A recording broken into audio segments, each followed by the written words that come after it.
Hi again, Mark here from Talkingbass. So today I want to wish you all a happy holidays and again, just as in the last few years, give you a little Christmas tune to try out on your bass.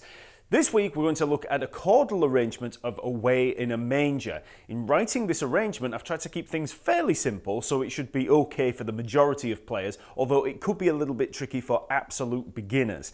All the chord voicings used in this piece are common shapes that I've shown in countless other lessons here on Talkingbass. So if you've already got a little knowledge of the basic triads and seventh chords, learning it should be fairly straightforward. As always, the sheet music and tab is all there over at talkingbass.net. Just click that link in the info below. Also like the video, subscribe to the channel and leave a comment below. Then also remember to check out the Talkingbass app on both iOS and Android. The app provides a more streamlined, mobile-friendly way of accessing all of the bass resources over at the website. And it's also the perfect way to access your Talkingbass courses away from the desktop. Just log in with your existing Talkingbass account or sign up for free and gain access to all of the practice resources, lessons and networking features like the forums and the groups. There are well over 100,000 members already signed up to Talkingbass, so check it out on iOS or Android. It's totally free with content added all the time. Okay, let's have a quick listen to Away in a Manger.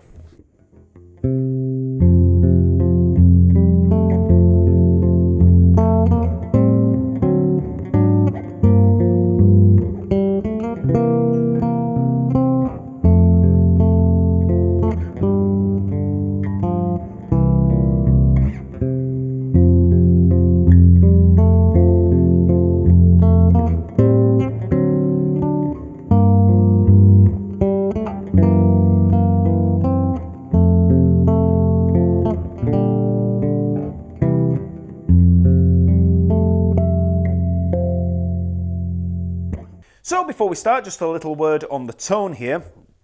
I'm soloing the back pickup here, the bridge pickup. So we've got a little bit more clarity in there. And this is in single coil configuration. So it's pretty much like having a Fender Jazz on that bridge pickup. I've also got, well, a little bit of mids boosted, just a little bit, but everything else is flat. And I'm using a little bit of reverb there on a Hall of Fame, TC Electronic Hall of Fame reverb. So there's quite a bit of clarity there. If I was to bring both pickups on full, there's a little bit more bottom end, but it's a slight bit more muddy. So they're back on the back. We've got a bit more clarity. So we're in 3/4 F major, and I'm going to look at this in small single bar chunks or phrases. So for the first bar, we have the following. Okay, so we're on a chord of F major here, and that's the bar chord that we're looking at. So this is F, C, F, and A up on the top. So 13th fret E string, then 15th fret for the A string and D string. So we've got that kind of extended power chord there, and then we've just got the major third up on the top at the 14th fret of the G string. So F, C, F, A. So that's the hand position that we're using for this first bar. In terms of the fretting hand, we're using the first finger, then the third finger and fourth finger. So that's index, then ring and pinky, and then I'm using the middle finger, the second finger, for the A up on the top. So standard bar chord that you would play on a guitar. And in terms of the picking hand, I'm using this free stroke action where I'm basically playing thumb, 1, 2, 3. So thumb, index, middle, ring across those strings. So the arm just comes over the body there to rest, and then the fingers are just coming into the hand. Not completely into the hand, but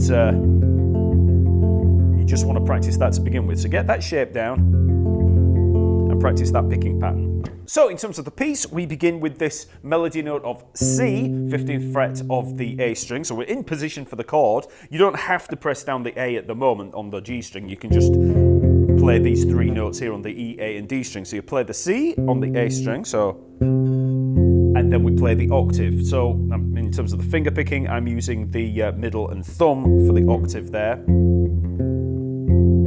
And then we play the C and back to that high F. So that's the picking pattern there. Okay, so it's just those three notes. And then come back down to the C. So then we're going to stretch it a little. So this is now going to move into an add 9 chord. So if you take that bar chord that we looked at, and then you stretch the pinky there up to the 17th fret of the D string, we get that chord, which is a popular voicing for an add 9 chord. So we had the pinky on the 15th fret and we just stretch it up to catch that 17th fret. So, and then we play the D string and the G string. So we're catching the G and then the A on the top, okay? And I'm just letting all of these ring. Then after playing those two notes up there, we repeat the first few notes of that first bar. Okay, so the octave there of the F and then the alternate picking there. So just repeat that. So all of that.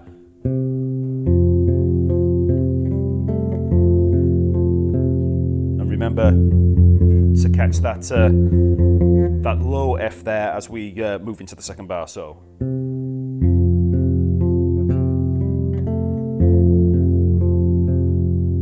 Next up, we've got this little shift up in the melody of A to B flat, so that's the 14th and 15th frets on the G string. And in terms of the fingering there, I'm using the second and fourth fingers, which is the middle and pinky, and for the picking hand, I'm using the third finger and the second finger, so again, ring and middle finger. So whenever we're up on the G string, we're using either the ring finger or the second finger, you know, depending on what the line is.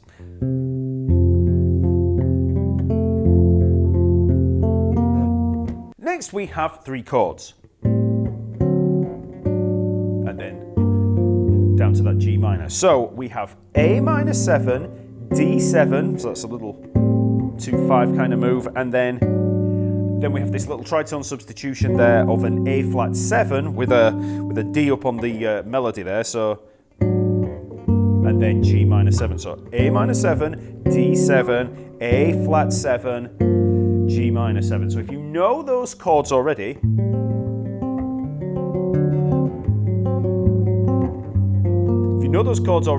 this will be really simple. You just play them. If you don't know those chords, well, first of all, we've got the A minor 7 there, which is an A, a G, and a C up on the top, all on the 17th fret. So we've got the E string, D string, and G string. So all 17th fret, and thumb, first and second fingers for playing it. Dead simple, all the same fret, okay? So that's a minor 7 shape, and we're going to see that again down at the G. So you can just move that around. They're all minor 7s. So that's an A minor 7. Then we move up to this D7, which is D, F sharp, and C up on the top.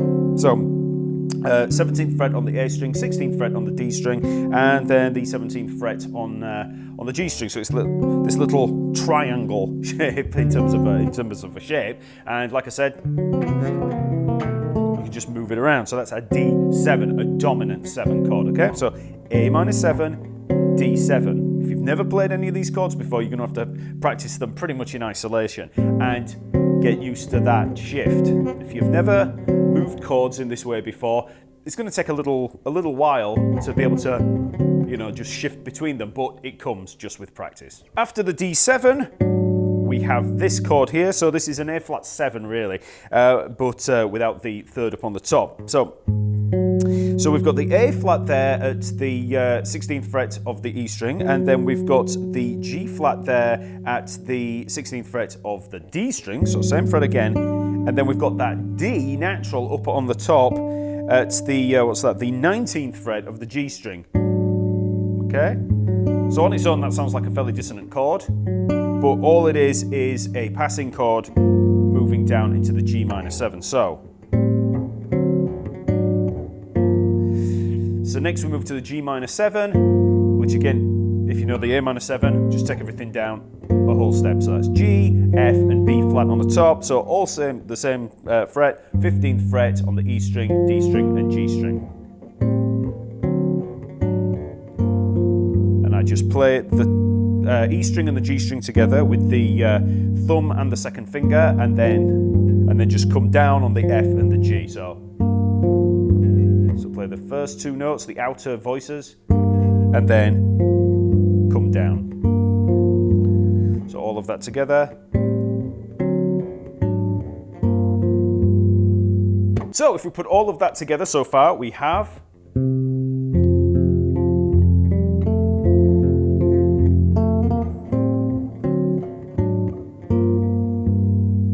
for the next little chunk, we've got this. So we've got this little melodic move of G, A, so that's 12th fret, 14th fret on the G string, and then we've got this C7 chord, C, E, B flat, 15th fret A string, 14th fret D string, 15th fret G string. And I'm just rolling the fingers to give it a little bit more of an arpeggiated feel. So after you've played the C7, which gives us that B flat in the melody, we play the B flat again on the top, so that's the 15th fret. And then I play the E there at the 14th fret of the D string. So we're just holding down that chord, playing the top note and then the middle one. So, and then with the fourth finger, the pinky, I'm catching the C up there at the 17th fret of the G string. And that's that part. Next, we have the following. Okay, so we're on an F major chord, and we don't need the full bar chord to begin with. We can just play the F, C, and A. So that's 13th fret E string, 15th fret on the A string, and the 14th fret up on the G string. So there's the chord. So we have. So I play the outer voices, the E string and the G string to begin with. So. And then the C and the top voice again, so the A string and G string. So that's the first move.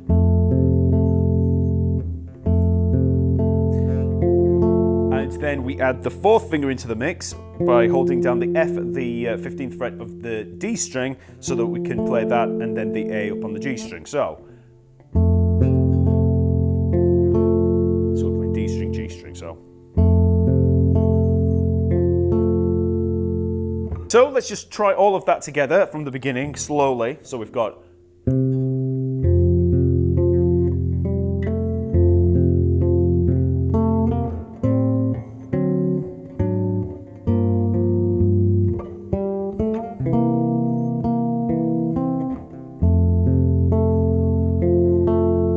Next up we have the following. So we start with this G major. It's actually a G7, as you'll hear in a second, but we begin with G, B, and then the G up on the top. So we've got the 10th fret A string, 9th fret D string, and the 12th fret on the G string. Okay, so there's that little G major chord. So then you play the D string there, where we're holding down the B. So, and then we shift the pinky from the G up on the 12th fret of the G string down onto the D at the 12th fret of the D string. So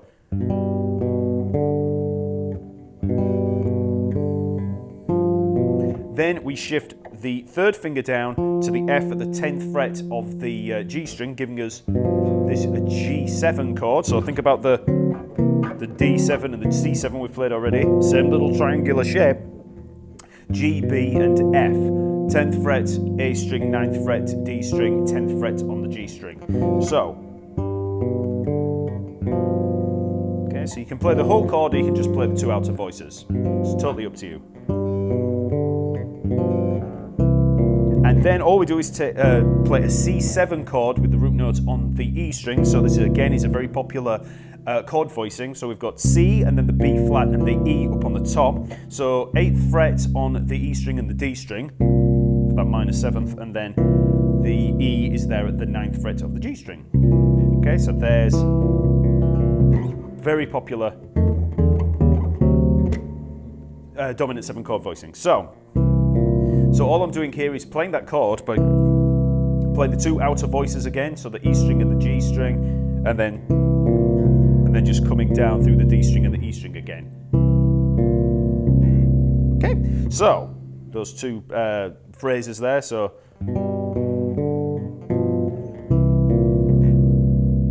that's the first half of the piece. So again, very, very slowly we have.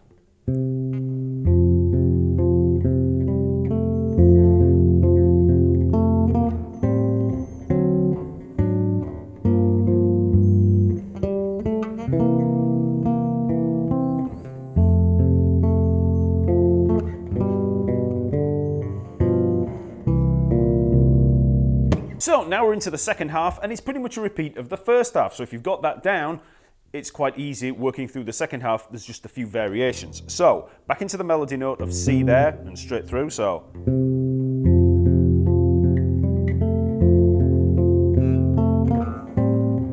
now when we get to this part, just as a variation, I've avoided that tritone substitution and just played A minor 7, D7, and then just played the melody note of the D up on the top while we're holding the D7. So the D7 there, and just play the D at the 19th fret of the G string, and that's it. So we don't have to move down to this.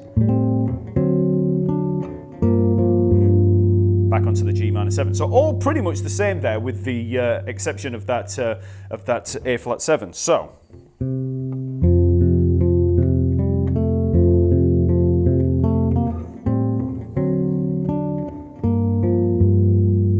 Next we have the same melodic run-up of G and A, but instead of moving to the C7, we're going to play another tritone substitution here of G flat 7, okay? So, gives us a little bit of a different vibe. So here's a G flat 7, so this is G flat, and then the E on the top and the B flat there. So what's that, 14th fret E string, 14th fret on the D string, and 15th fret on the G string. Okay, so I'm playing the chord, and then you've got a couple of choices. You can either play the D string and then the G string again, or maybe the bottom note and then the G string again. Either way, it doesn't really matter. I do change this up when I play it, you know, it's not always exactly the same. So, and then we play the C up at the 17th fret of the G string. So I'll just work up to there.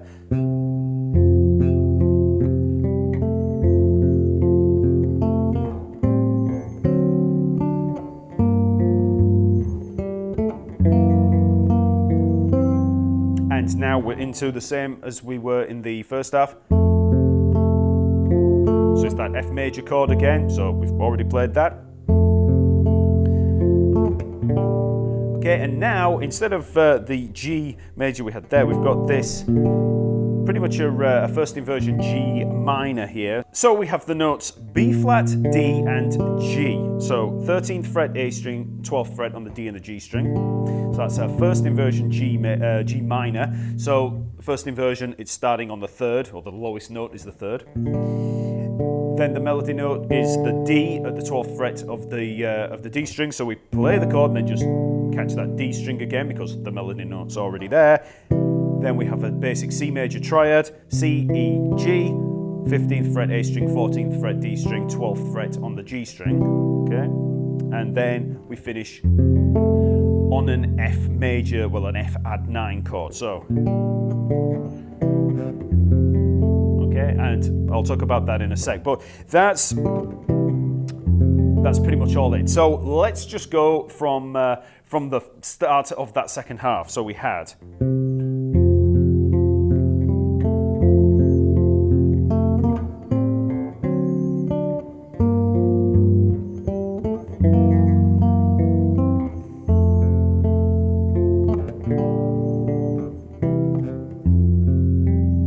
So for that final chord, it's an F add 9. We have F, C, G, and the A up on the top, 13th fret E string, 15th fret A string, 17th fret on the D string, and 14th fret up on the G string. I'm just rolling the fingers across there, thumb, first, second, third. And then I've got these two little harmonics. Sorry. So you have to pretty much find where these harmonics are. I'm using pinched harmonics, so I'm using the thumb there to touch the string and then the first finger to pick it.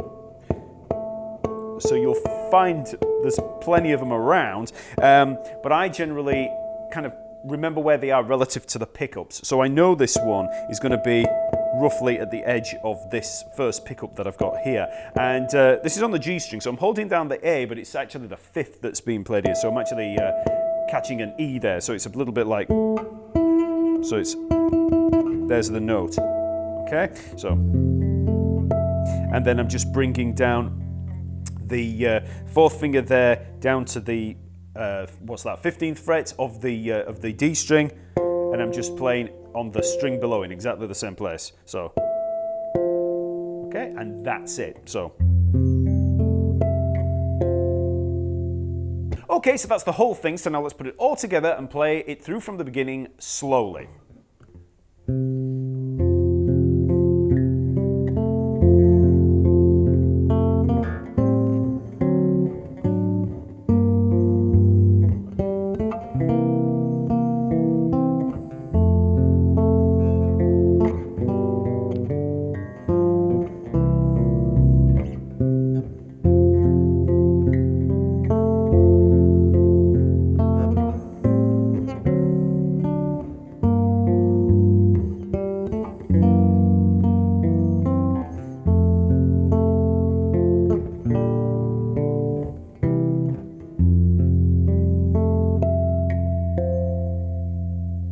Okay, so in terms of learning this piece, take it one bar at a time. Practice that first in isolation, build it up to speed, then add the next one.